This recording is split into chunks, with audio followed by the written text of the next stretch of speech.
નમસ્તે બાળ દોસ્તો, ડીકે એજ્યુકેશન ચેનલમાં આપનું સ્વાગત છે. આજે આપણે ધોરણ 5ની સ્વાધ્યાય પોથીના ભાગ 1માં પર્યાવરણ વિષયમાં પ્રકરણ 4 કેરીઓ બારે માસનું સોલ્યુશન જોઈશું. તો ચાલો સોલ્યુશન જોઈએ. પ્રશ્ન 1. નીચેના પ્રશ્નોના જવાબ લખો. પહેલો, તમે આજે શું જમ્યા છો? તો દાળ, ભાત, રોટલી, શાક, અથાણું. બાળ દોસ્તો, અહીંયા તમે તમારું ભોજન લખી શકો છો. તમે ગઈકાલે સાંજે શું જમ્યા હતા? તો ભીંડાનું શાક, રોટલી અને દૂધ. તમે ગઈકાલે સાંજે જમ્યા હતા તે બાકી વધેલું ભોજન આજે સાંજે જમવા માટે ભીંજાય તો તમને કેવો અનુભવ થાય? ભોજન વાસી હોવાથી ભાવતું નથી.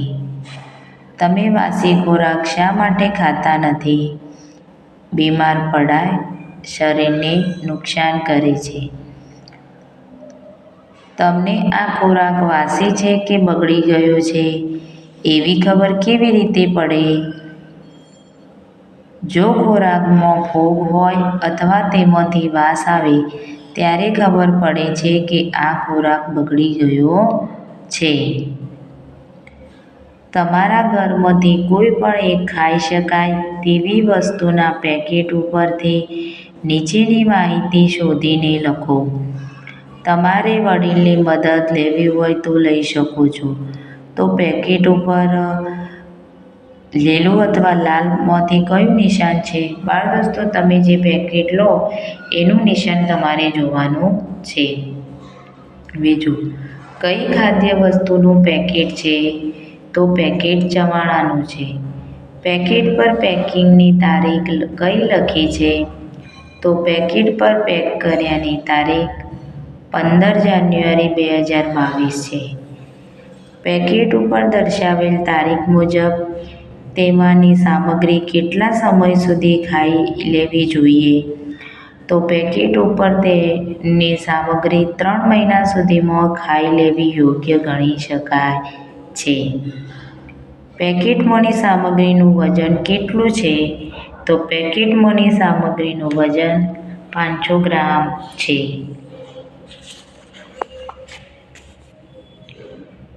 તે પેકેટ પર ઊભી લીટીઓના સમૂહ નીચે અંકો લખ્યા હશે. આ લીટીઓને અંકો શું કહેવાય? તો બારકોડ કહેવાય છે. હવે પ્રશ્ન 3. નીચે આપેલા બોક્સમાં વિવિધ ખાદ્ય પદાર્થ આપેલા છે. તેમાંથી કોષ્ટકમાં માંગ્યા મુજબનું વર્ગીકરણ કરો. તો અહીંયા ખીચડી, છાશ, ગોળપાપડી, દૂધ, સુખડી, રોટલી, દાળ ભાત અને પોપકોર્ન એટલે કે ધાણી, શાક, મમરા, લીંબુ શરબત ને ચવાણું, પૂરી, બટાટા પૌવા, ઢોસા, જ્યુસ, કેળાની વેફર, દહીં વડા, ચટણી, ચેવડું, કેરીનું અથાણું, પુડલા, પાપડ અને નૂડલ્સ. આ વસ્તુઓ આપેલી છે ખાદ્ય પદાર્થો. હવે અહીંયા આપેલું છે કે કઈ ખાદ્ય સામગ્રીમાં જે આજે જ ખાઈ જવી પડશે? તો એમાં આપણે લખીશું ખીચડી, શાક, રોટલી, બટાટા પૌવા, દહીં વડા, દાળ ભાત, ઢોસા, પુડલા અને નૂડલ્સ. કઈ ખાદ્ય સામગ્રી આવતીકાલે ખાઈ શકાશે? તો છાશ, પૂરી, ચટણી, દૂધ, જ્યુસ અને પાપડ. કઈ ખાદ્ય સામગ્રી 1 મહિના સુધી ખાઈએ તો ચાલે? સુખડી, મમરા, ગોળ, ગોળપાપડી, કેળાની વેફર, કેરીનું અથાણું, ચેવડું, પોપકોર્ન એટલે કે ધાણી અને ચવાણું. નીચેની પ્રવૃત્તિ કરીને આપેલા પ્રશ્નોના જવાબ લખો. રોજ બનાવેલી થોડીક દાળ અથવા શાક એક નાની વાટકીમાં ભરો અને બરાબર જોઈ લો. સાંજે એને જુઓ અને ઘરમાં સાચવીને મૂકો, તેને ફેંકી ન દો. બીજા દિવસે સોજે તમારે તેનું અવલોકન કરવાનું છે. પ્રશ્ન: તમે વાટકીમાં દાળ અથવા શાક ભર્યું ત્યારે તે કેવું હતું? ગરમ કે ઠંડુ? તો ગરમ. તમે ભર્યું ત્યારે શાક દાળની ગંધ કેવી હતી? તો સ્વાદિષ્ટ સુગંધ આવતી હતી, એટલે કે સુગંધ સારી હતી. સોજે દાળ શાક ગરમ હતું કે ઠંડુ? તો ઠંડુ. સોજે તેની ગંધ કેવી હતી? સોજે તેની સુગંધ સામાન્ય હતી. બીજી સોજે દાળ શાક કેવું હતું? ગરમ કે ઠંડુ? તો ઠંડુ હતું. બીજી સોજે તેની ગંધ કેવી હતી? બીજી સોજે ખાટી વાસ આવતી હોય તેવી ગંધ હતી. બીજી સોજે તે કેવું દેખાતું હતું? તો બીજી સોજે ફિક્કું દેખાતું હતું અને તેના પર સફેદ ફૂગ જોવા મળતી હતી. હવે આ દાળ શાક ખાઈ શકાશે? આ દાળ શાક ખાઈ શકાશે નહીં, કારણ કે તેમાં ખાટી વાસ આવે છે, ઉપર ફૂગ છે, એટલે કે એ બગડી ગયું છે. તમારા વડીલોને પૂછીને જવાબો લખો. તમારા ઘરે કયા કયા અથાણાં બનાવવામાં આવે છે? બાળ દોસ્તો, આ પ્રશ્નોના જવાબ તમે તમારા વડીલને પૂછીને લખી શકો છો. તો અમારા ઘરે કેરીનું, ચણા મેથીનું, ગુંદાનું, લીંબુનું, લસણનું અથાણું બનાવવામાં આવે છે. તમારા ઘરે અથાણાં શામાં ભરવામાં આવે છે? તો અમારા ઘરે અથાણાં કાચની બરણીમાં ભરવામાં આવે છે. અથાણાં જેવી બીજી કઈ વસ્તુઓ તમારા ઘરે આખું વર્ષ ખાવા માટે બનાવવામાં આવે છે? તો બટાકાની વેફર, ચોખાના પાપડ, મુરબ્બો એટલે કે છુંદો વગેરે. તમારા માતા અથાણું બનાવતા કોની પાસેથી શીખ્યા? મારી મમ્મી અથાણું બનાવતા મારી નાની બા પાસેથી શીખ્યા છે. તમારા ઘરે કાચી કેરી અને પાકી કેરીમાંથી ખોરાક માટેની કઈ વસ્તુ બને છે? તો મારા ઘરે કાચી કેરીમાંથી શાક, ચટણી, કટકી, અથાણું, મુરબ્બો બને છે અને પાકી કેરીમાંથી રસ બનાવવામાં આવે છે. હવે આપેલ વાનગીમાંથી તમને ભાવતી વાનગી બનાવવાની રીત લખો.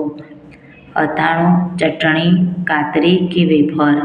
તો અહીંયા મેં વેફર લખ્યું છે. બાળ દોસ્તો, તમે તમારી રીતે પણ લખી શકો છો. વાનગીનું નામ છે વેફર. બનાવવા માટેની સામગ્રી તો બટાકા, કાતરી પાડવાનો સંચો, મીઠું, સ્ટવ, પાણી અને ફટકડી.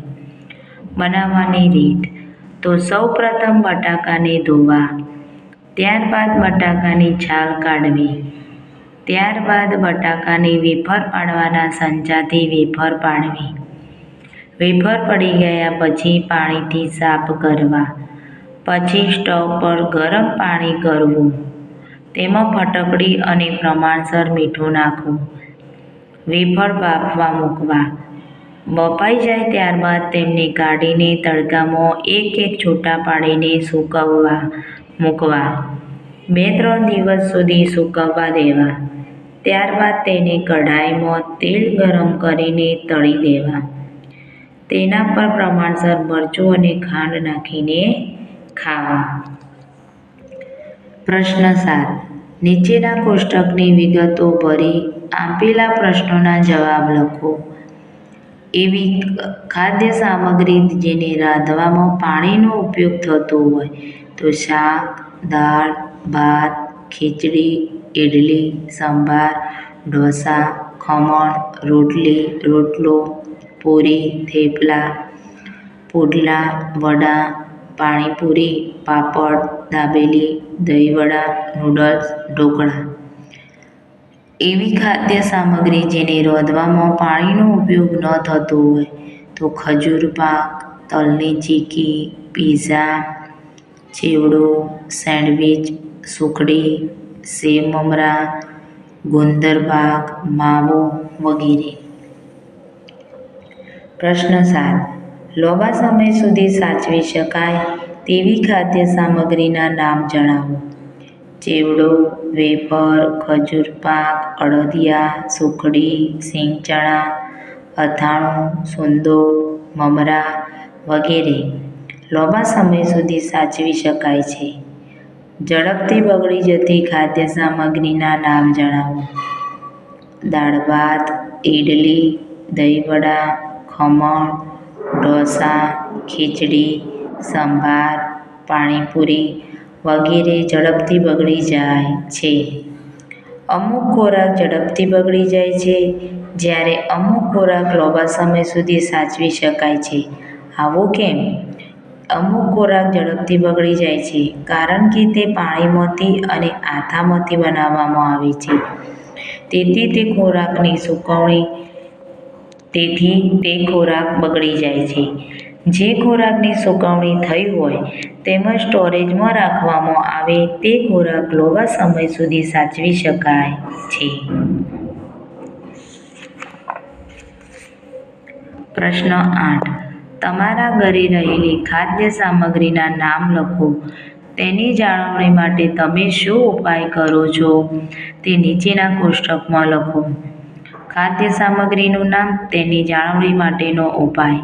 તો આમળા મીઠામાં રાખીને, પાપડ સૂકવણી કરીને, મુરબ્બો ખાંડની ચાસણીમાં રાખીને, મુખવાસ શેકીને, કેરીનું અથાણું તેલમાં બનાવીને કાચની બરણીમાં રાખીને, કેરીના ટુકડા ફ્રીજમાં સ્ટોર કરીને, મેથી સૂકવણી કરીને. બાળ દોસ્તો, જો આ વિડીયો પસંદ આવ્યો હોય તો તેને લાઈક, શેર અને સબસ્ક્રાઈબ જરૂરથી કરજો.